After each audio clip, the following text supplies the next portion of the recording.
Alors, dans cette vidéo, nous allons voir comment calculer l'aire d'un domaine à partir d'une intégrale double. Ici, on va regarder comment ça se passe en coordonnées cartésiennes et on fera d'autres vidéos en coordonnées polaires. L'idée est plus ou moins la même, tout va dépendre du paramétrage au début. Donc ici, on nous dit que D, c'est l'ensemble des xy appartenant à R2, tel que x est compris entre 0 et 1, y est compris entre 0 et 1, et x carré plus y carré est supérieur ou égal à 1. Et on nous demande tout simplement de calculer l'aire de ce domaine D. Alors, ce qu'on peut faire déjà, c'est représenter ce domaine D dans le plan, puisque ici c'est un sous-ensemble de R2. Donc comme déjà x est compris entre 0 et 1 et que y est compris entre 0 et 1, on sait que déjà on peut faire un repère uniquement sur cette partie-là. Et donc le x qui est là et le y qui est là, on va mettre 1 ici et 1 là. Et on sait nécessairement que je ne peux pas dépasser ce carré. Parce que le x est compris entre 0 et 1, donc je suis sur cette bande verticale là, et comme y est compris entre 0 et 1, je suis sur cette bande horizontale là, l'intersection des deux, c'est le carré ici. Par contre, c'est pas tout le carré, puisque j'ai aussi x carré plus y carré qui est supérieur ou égal à 1. Alors, qu'est-ce que c'est que ce x carré plus y carré supérieur ou égal à 1 ben ça, si on fait un autre schéma ici, eh bien, on sait que x carré plus y carré égale 1, ça correspond au cercle de centre O et de rayon 1, le cercle trigonométrique. Mais uniquement le tour. Par contre, si j'ai x carré plus y carré inférieur ou égal à 1, ça correspond à l'intérieur du cercle. Et donc si j'ai x carré plus y carré supérieur ou égal à 1, ça correspond au contraire à l'extérieur du cercle, c'est-à-dire tout ce qui est autour. C'est-à-dire en réalité tout le plan, sauf le cercle de centre O et de rayon 1. Alors maintenant, il faut voir ce cercle, comment il se comporte par rapport au carré. Et bien comme ici, le cercle est de rayon 1, j'ai 1 ici et 1 ici, et donc je peux tracer mon carré comme ça. Et ce qu'on voit, c'est que, alors tout ça ne m'intéresse pas, parce que ici j'ai uniquement le carré là, et donc ce qu'on voit, c'est que ce qui est important, c'est cette zone ici, parce que moi j'ai dit je suis en dehors du cercle, mais en même temps je suis dans le carré. Et donc mon cercle, si je le trace, donc ça fait juste un quart de cercle finalement, c'est uniquement le quart de cercle qui est là, qui est tangent d'ailleurs au carré en ce point-là et en ce point-là. Donc moi ce que je sais, c'est que d'après ça, je suis dans le carré, mais d'après cette condition-là, je suis en dehors du cercle, et donc en dehors du cercle, c'est la partie qui est là. Donc D correspond à cette partie-là que j'ai hachurée, qui était la partie ici que j'ai hachurée également. Alors déjà, on peut tout simplement calculer déjà graphiquement cette aire, parce que cette aire correspond donc à l'aire du carré moins l'aire du quart de cercle qui est là. Or, l'aire du carré, je sais que c'est côté fois côté, c'est-à-dire 1 fois 1, c'est 1. Donc l'aire du côté, c'est 1, une unité d'aire, on peut mettre en unité d'aire. Et si je fais l'aire du quart de cercle, donc ici je vais mettre le quart de cercle, je sais que c'est égal, comme son nom l'indique, à un quart de cercle, c'est-à-dire un quart de l'aire du cercle. Or, l'aire du cercle, je sais que c'est pi fois le rayon au carré. Ça, c'est pi r carré, c'est l'aire du cercle total. Mais le rayon, c'est 1, comme on le voit ici, parce qu'on l'avait dit avant, que ça, c'est le cercle de rayon 1. Donc, comme le r vaut 1, r carré vaut 1 aussi. Donc, ça fait pi sur 4. Et donc, finalement, l'aire du domaine D, qu'est-ce qu'elle vaut? On a dit que c'était l'aire du carré moins l'aire du quart de cercle, c'est-à-dire 1 moins pi sur 4. Donc là, j'ai trouvé ma réponse, qui est 1 moins pi sur 4. Bien sûr, ici, attention, c'est un cas particulier parce que le D est plutôt simple à représenter. Dans le cas général, évidemment, il va falloir faire la méthode qu'on va voir juste après avec les intégrales doubles. D'ailleurs, ici, le but de la vidéo, c'est de le faire avec les intégrales doubles et non pas graphiquement. Le petit graphique que j'ai fait ici, c'est parce que déjà, quand c'est le cas, quand vous avez un graphique simple, faites-le pour voir à quoi ça correspond. Parce que comme ça, vous pouvez avoir la réponse et vérifier qu'après, par le calcul de l'intégrale double, la réponse est bonne. Et puis, il faut bien voir que voilà, c'est surtout pour vérifier par la suite que le calcul est bon. Mais après, bien sûr, si la question c'est juste calculer l'aire de D mais sans préciser quelle est la méthode, vous pouvez très bien utiliser cette méthode. Alors le graphique n'est pas forcément une méthode parfaite, mais c'est une méthode comme une autre à l'oral par exemple. À l'écrit par contre, on privilégiera l'intégrale double. Donc ça, ce 1 moins pi sur 4, je vais l'écrire sur le côté. Parce que du coup on vérifiera à la fin qu'on a bien ce résultat. Donc l'aire de D, c'est 1 moins pi sur 4, en unité d'air, bien évidemment. Alors maintenant, pour l'intégrale double, comment on va faire?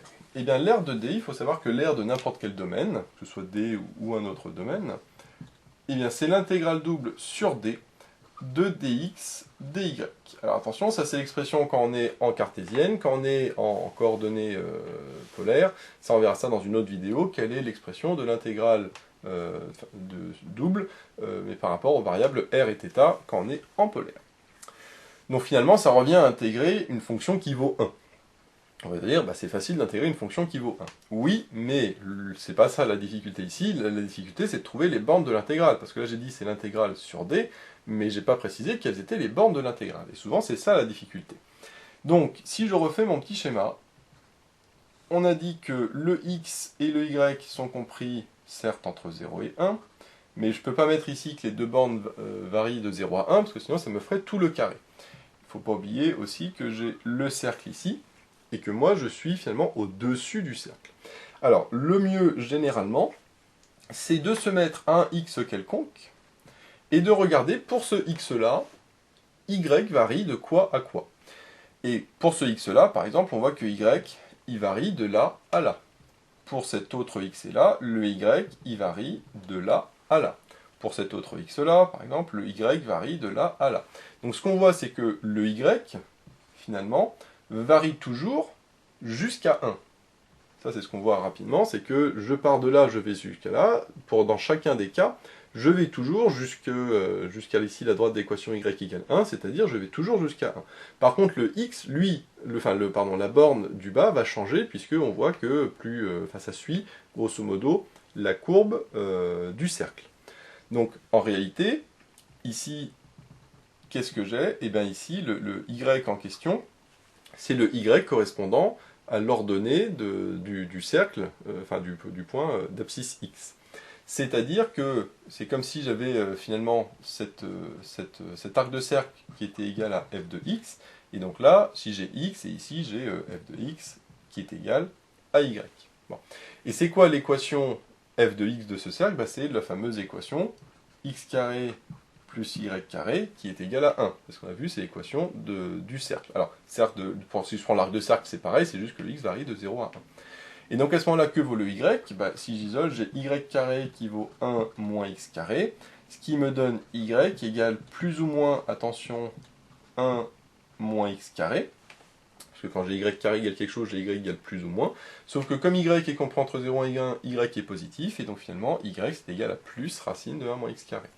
C'est-à-dire que là, à chaque fois, pour ce x-là, le y variera de racine de 1 moins x carré jusqu'à 1. Ici, ça varie de racine de 1 moins x carré jusqu'à 1, etc., etc. Et donc voilà, j'ai trouvé mes bornes pour dy. Maintenant, il faut que je trouve les bornes pour x. Mais là, pour x, par contre, je vois que, cette fois-ci, le x varie de 0 à 1. Puisque généralement, quand je fais ça, là, j'ai fait la condition sur y par rapport à x, et donc, le x, lui, par contre, variera de 0 à 1, puisque si je fais varier avec une variable de y, là, c'est pas bon du tout, puisque je vais avoir les deux, et ça, c'est pas possible. Donc, le x, lui, variera de 0 à 1. Bien évidemment, j'aurais pu faire l'inverse, c'est-à-dire, j'aurais pu dire que c'est le y qui varie de 0 à 1, et le x qui, lui, varie à chaque fois. Par exemple, si je prends ce y-là, j'ai le x qui varie de là à là, pour ce y-là, j'ai le x qui varie de là à là, etc., etc. Et donc là, d'après le même principe, j'aurais eu le y qui varie de 0 à 1, mais le x qui varie de racine de 1 moins y carré à 1. Alors pourquoi racine de 1 moins y carré? Parce que comme j'ai x carré plus y carré égale 1, si j'isole le x, ça fera racine de 1 moins y carré. C'est exactement le même principe que ce que j'ai fait ici, mais en inversant le x et le y.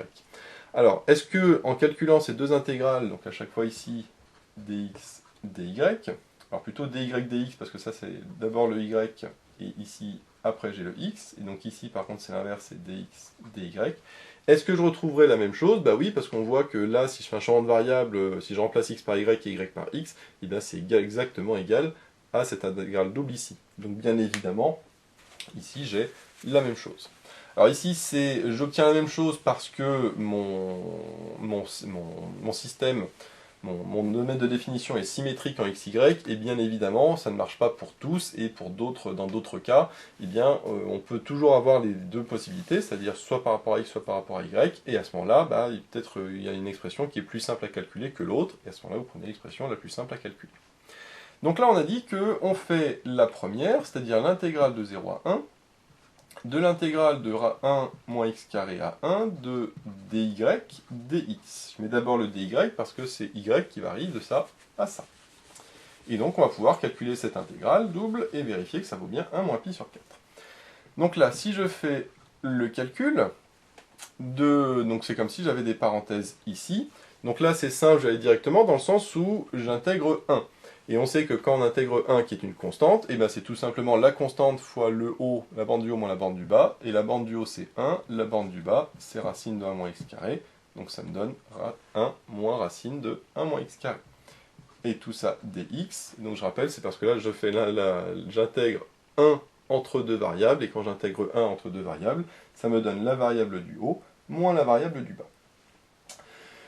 Maintenant, il faut que je fasse la primitive, enfin, il faut que je calcule cette intégrale. Alors, je peux déjà la couper en deux, en disant que c'est l'intégrale de 0 à 1 de 1 dx, moins l'intégrale de 0 à 1 de racine d'un moins x carré dx.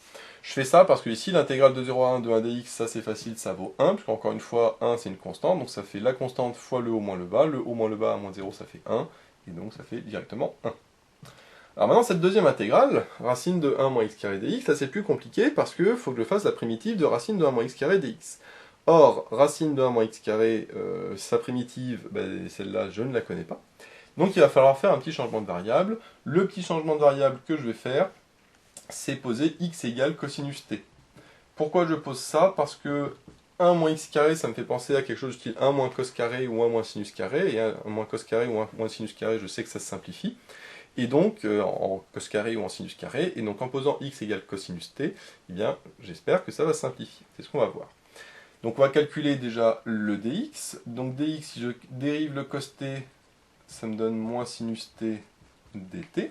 Bien évidemment, hein, d'après ce que j'ai dit avant, c'est que comme 1 moins cos carré ou 1 moins sinus carré, ça se simplifie, vous pouvez très bien poser x égale sinus t, et à ce moment-là, j'aurai dx égale cos t dt, et ça marche exactement de la même manière. Moi, je vais faire celle-là, je vous invite à faire l'autre changement de variable qui est x égale sinus t, vous verrez que ça marche très bien. Donc je fais mon changement de variable, donc je fais l'intégrale, alors attention, les bornes vont changer, puisque ici le x varie de 0 à 1, alors quand x vaut 0, que vaut le cosinus? Le cosinus vaut pi sur 2, parce que je sais que c'est cosinus de pi sur 2 qui vaut 0. Et par contre, quand x vaut 1, c'est-à-dire que le cosinus vaut 1, quand est-ce que le cosinus vaut 1? Quand le t vaut 0, parce que c'est cos de 0 qui fait 1. Donc là, les bornes, ici, sont inversées. Ensuite, racine de 1 moins x carré, ça fait racine de 1 moins x carré, ça fait cos carré t. Voilà, c'est tout. Et le dx, on a dit que c'était moins sinus t dt. Alors le moins qui est là, qu'est-ce que je vais le faire? Je peux le passer devant, et donc ça va donner plus. Mais comme ici je vais inverser les bornes, finalement ça va me réinverser, donc ça donnera moins. Ça c'est ce qu'on va voir juste après. Hop. Donc ce que je vais faire, c'est que le 1, bien sûr, je le laisse. Je vois qu'ici les bornes sont à l'envers, donc je dis avec le moins, je vais le transformer en plus et inverser les bornes. Donc de 0 à pi sur 2.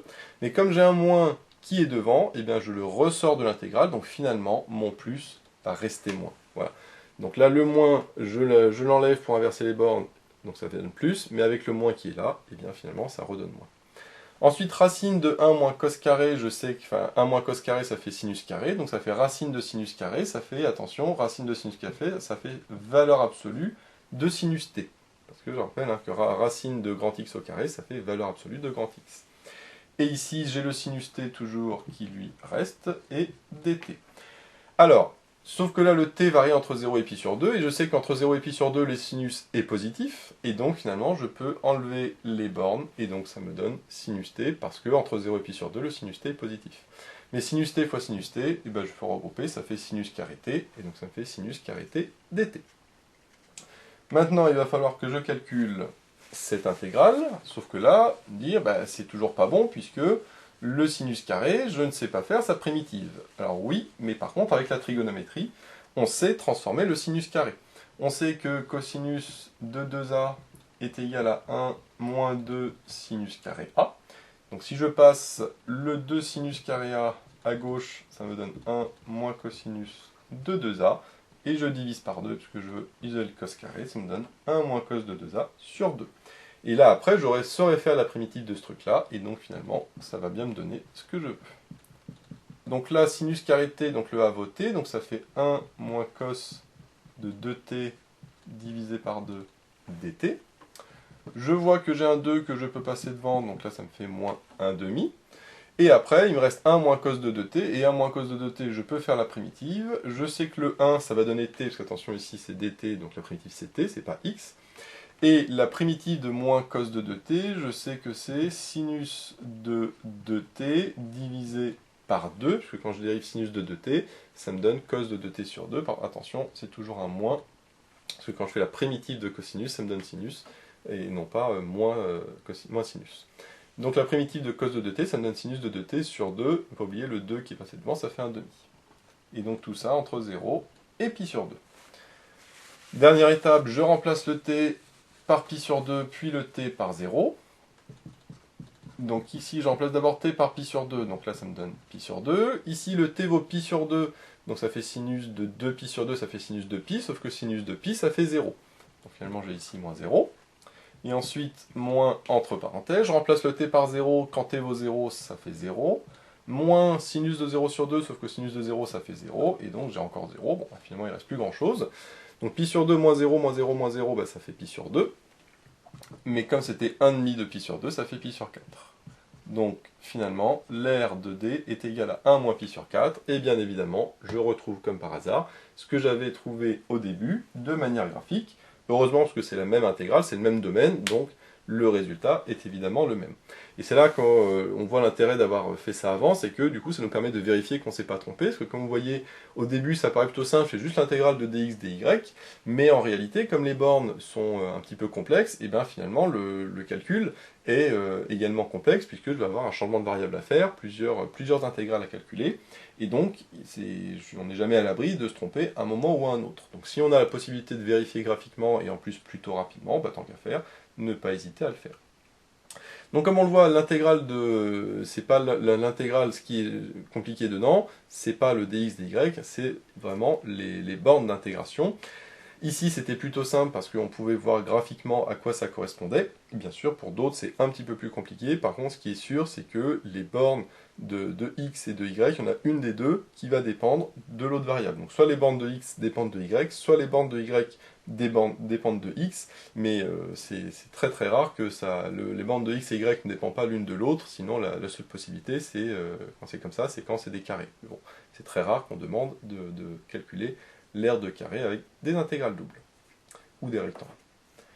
Donc voilà, j'espère que cette vidéo vous sera utile. N'hésitez pas à vous abonner pour être au courant des nouvelles vidéos qui sortiront. J'ai mis le lien dans la description vers l'énoncé de l'exercice, ainsi que vers d'autres exercices sur ce chapitre. J'ai également mis le lien vers la page Tipeee où vous pouvez soutenir Méthode Maths, et moi je vous dis à bientôt pour de nouvelles vidéos.